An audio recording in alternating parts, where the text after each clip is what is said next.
They're going to curse you out. They're going to be disrespectful.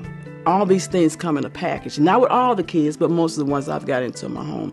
They don't know if they're there for a day and going to be removed again, or if it's going to be a week or a month. I had a little boy who, in terms when he was angry, he began to write on walls, tear up things, throw things. I have experienced children that has been caged and they rather eat and sleep in the closets. I have hit kids with sexual abuse. Kids just lonely and been neglected and just need somebody, just need a hug. So once they get to you, then they feel, well, she's not going to love me. She's going to get tired. I'm going to do something wrong. She's going to put me out. One of the girls was pregnant, so she had her baby while she was in my home. Food under the mattress at some cases, under the pillow, because they're not sure it's going to be enough, and they've been in places where it wasn't enough. A lot of these parents, struggle with just getting by in life, and with having a child too, that's just another strain, and sometimes people can't handle that. I've had them steal from me, and they say, well, why did you keep them once they stole from you? Because I expect that when they come into my home. I don't even blame them. I feel if I got something that valuable, I put it up. No matter how, bad the situation might have been, they look at you as the negative person trying to separate them from, their mom or their dad. And I try to encourage them that I'm here to help you, while your parents get the help that they need, because sometimes parents don't have all the skills that they need to be a successful and a good parent. So I do not try to put their parent in a negative light.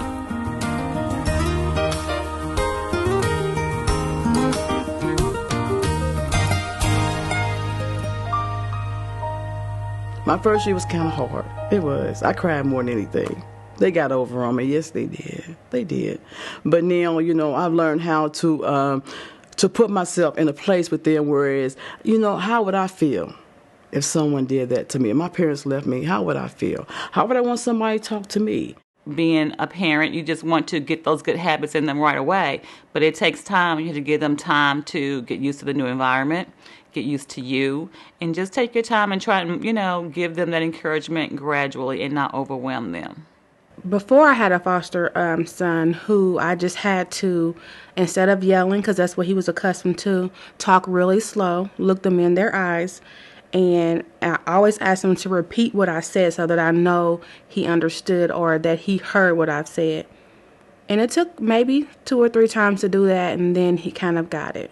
If I didn't care about you, it would be so much easier for me to just let you do what you want and not have to, make sure that you follow these rules. But since I do care for you, I don't want you to get hurt, and I don't want you to be responsible for hurting someone else. What we have in our home is structure,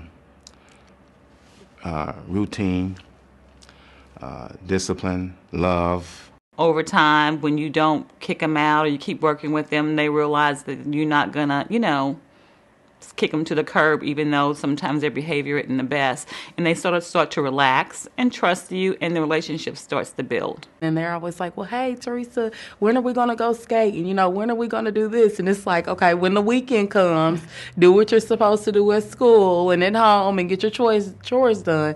And then the weekend we'll enjoy those type of things. My bonding thing with kids mostly is outdoor activities. And so when you're doing something that's fun, they relax and they have fun and they just, bond with you. I love rewarding good behavior. I love that. So every time they do something well, there's a reward for that. So that makes them want to do well instead of saying, well, I'm going to take this away from you from doing something wrong. When they do well, they know they're going to get more rewards.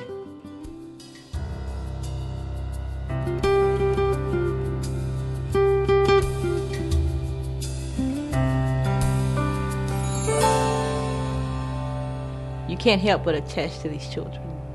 and they become like your own, and I treat mine like my own. You've taken care of them for so long. You're the one to wake up in the middle of the night. You change their diaper. You feed them the bottle. You did all the nurturing, and you want to make sure when they do leave, they're going back to where they are going to be well taken care of. When you build a relationship with somebody, it's hard to see them leave and not knowing what's going to happen. As long as they're going back to, and the situation is better, you just be positive. You have to be positive, love them while they're there, love them when they're gone. And I always say, what's next? Who am I going to help next? So I just try and keep an open heart and an open door.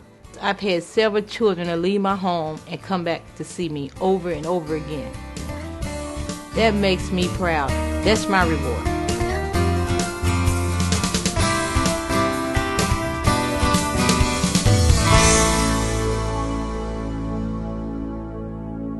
So we have adequate training, there are support groups, and when we are in meetings and stuff, the parents share stories and information, and it's just a wealth of knowledge. My agency is very good at supporting me when I need help with anything. I have a lot of support from the Children's Bureau, DCS, and they got all kind of mentors, tutors. I mean, I've got people in out of my, right now, I know I got about 5 different people coming in out of my home for this 115-year-old that I have. They're good support.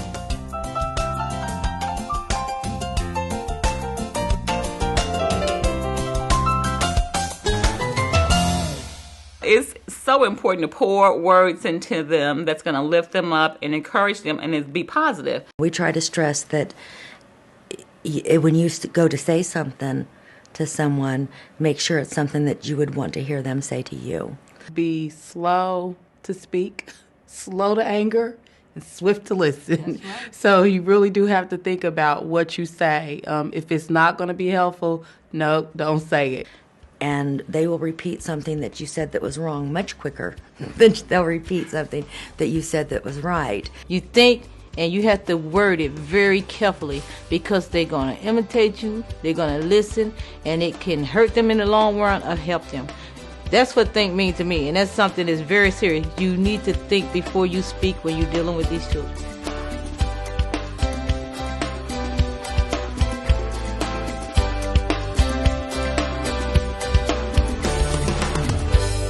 If you have any desire to help anybody, it's a great start. And you'll learn from it. It's made me a better person. I've learned a lot of things about different people. So it's very rewarding at the end. You have to have compassion for it. You just can't be just a foster parent. No, you have to have it in here. Seeing the confidence building up in them, seeing them a little more proudly, a little more outspoken, less violent. I feel like we help make the parents better parents by working with them. So it's been very rewarding to us. We need more with people that, have a heart for kids. There's a need for good foster parents. Lots of them. I wish I could say I'd be the last and we won't need any more. But unfortunately, I think we need to encourage people to try to be foster parents. If their heart's in the right place and they got a lot of time and a lot of love.